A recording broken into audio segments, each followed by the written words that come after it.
4월 6일 함께 나눌 하나님 말씀은 출애굽기 1장 15절로부터 22절 말씀입니다. 구원의 길을 여시는 살아계신 하나님. 출애굽기 1장에서는 이스라엘이 거대한 족속으로 성장한 것을 우리에게 보여주고 있습니다. 이 거대한 성장 속에는 하나님의 은혜가 있었고, 하나님께서 이렇게 은혜를 베푸신 것은 하나님 나라로서 그 외형을 갖춰갈 수 있도록 이끄신 것이지요. 이제 바로는 거대해진 이스라엘을 두려워하기 시작했습니다. 그래서 이스라엘을 말살하려고 하는 엄흉한 계획들을 발표하게 되는 것이지요. 우리는 오늘 본문을 통해서 바로가 이스라엘에 대하여 어떻게 죽일 계획을 가지고 시도하고 있는지 그 내용을 확인할 수 있게 됩니다. 본문을 통해 그 사실들을 확인해 보겠습니다. 오늘 문단은 두 개로 나누어 살펴보겠습니다. 먼저 15절로부터 19절이 첫 번째 문단입니다.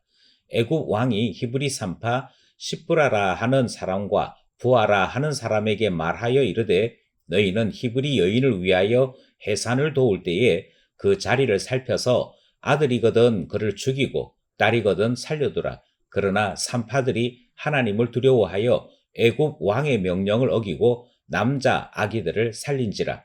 애굽 왕이 산파를 불러 그들에게 이르되 너희가 어찌하여 이같이 남자 아기들을 살렸느냐. 산파가 바로에게 대답하되 히브리 여인은 애굽 여인과 같지 아니하고 건장하여 산파가 그들에게 이르기 전에 해산하였더이다 하매.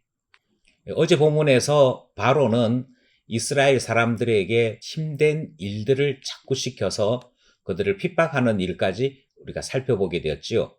오늘 본문에서는 바로가 구체적으로 이스라엘을 말살하려고 하는 정책 하나를 시도하는 것 보게 되어집니다. 그것은 산파들을 동원하는 일이었는데요. 남자아이를 죽이고자 했다 하는 것입니다. 남자아이를 죽이는 것과 여자아이를 죽이는 것에 차이점이 있습니다. 먼저 인구 자체를 줄이는 일은 여자아이를 죽이는 것이 훨씬 더 지혜롭습니다. 왜냐하면 여자가 아이를 낳기 때문에 아이를 낳을 수 있는 여자를 죽여버리면 자연스럽게 인구 전체가 감소하게 되는 것이지요. 여자가 자녀를 낳았다 할지라도 아버지가 누구냐 또 누가 주인이냐 하는 것에 따라 그 정체성 자체가 완전히 흐트러질 수 있는 연약함들이 있었지요. 반면에 남자아이들은 어떤 여자와 결혼을 하든지 상관없이 히브리 민족의 계통을 그대로 이어나갈 수 있는 면이 있었기에 바로는 여자아이를 죽이는 것 대신 남자아이를 죽이는 이 말살 정책을 선택한 것입니다. 그래서 남자들의 숫자가 계속 줄어들고 히브리 민족이라고 하는 정체성이 흩어지면 그때부터는 이 사람들 전체를 마음대로 부려먹을 수 있다라고 생각했던 것이지요. 그런데 문제가 있습니다.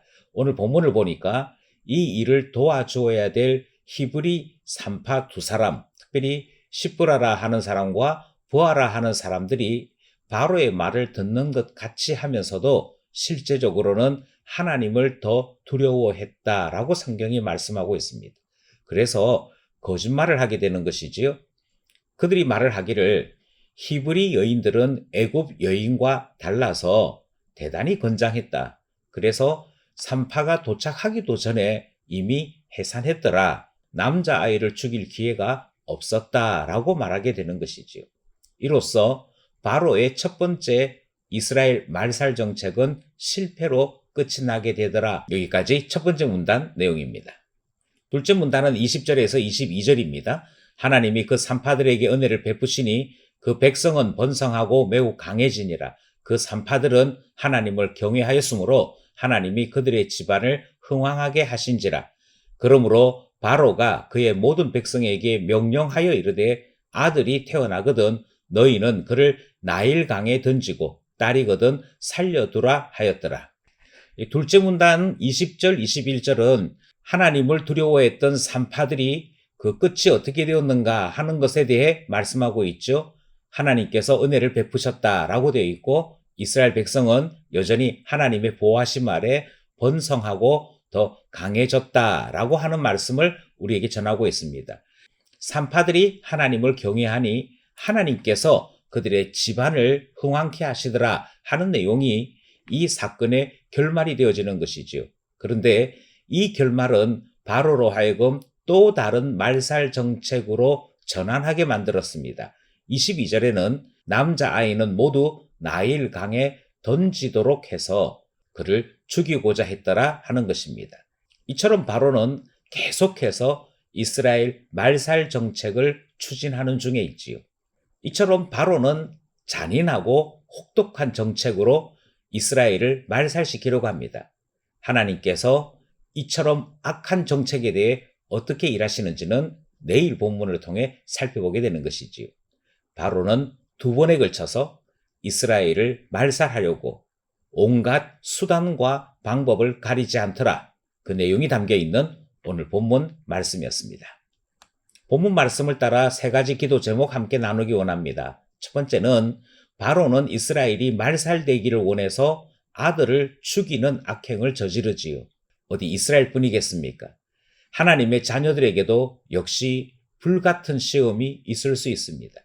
그러기에 기도하기를 어떤 상황 속에서도 사탄을 두려워하지 아니하고 우리를 보호하실 주님만을 온전히 신뢰하고 주님께 우리의 모든 것을 맡기는 신앙, 그 신앙 가질 수 있도록 이끌어달라 기도하게 되는 것이지요. 둘째로 왕의 지엄한 명령을 받았음에도 산파들은 하나님을 더 경외했다라고 성경이 말씀합니다. 세상을 두려워하지 않는 마음, 그것이 필요한 것을 다시금 깨닫습니다. 뿐만 아니라 하나님만 경외하는 마음 달라 기도하게 되는 것이지요. 마지막 세 번째로 바로는 또다시 새로운 정책으로 하나님 자녀들을 학대하고 있습니다. 하지만 하나님은 그 속에서도 하나님의 일을 이루어 가시는 분이십니다. 우리의 보기에 암담함이요, 절망이요, 끝이라 여겨질 때에도 하나님은 그 모든 것을 뛰어넘으시는 놀라운 능력으로 우리 가운데 은혜를 베푸시는 분임을 우리는 출애굽기 말씀을 통해 확인하게 됩니다. 그러므로 기도하기를 내 생각을 뛰어넘으시는 하나님을 신뢰하게 하옵소서. 주 하나님 앞에 늘 기도하는 자가 되어 주의 놀라운 역사를 보고 기뻐하는 참 신앙이 되게 하옵소서 기도하게 되는 것입니다. 오늘도 말씀과 기도로 모든 것 위에 뛰어나신 하나님을 경험하는 우리 모두가 될 수 있기를 소원합니다.